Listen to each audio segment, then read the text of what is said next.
Ala, pinapasok na kami ng baha.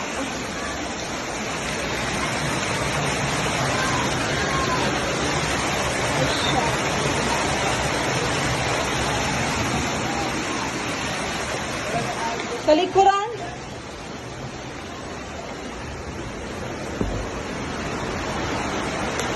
Ay, siya.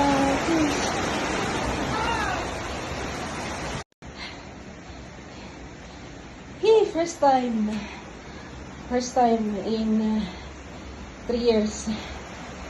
Maliit kasi yung ginawa nilang kanal. Wala. Kami nandito sa babaang sobrang apektado.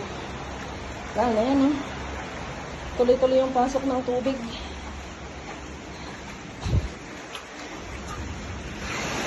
Yan. Pinaalam na namin sa barangay.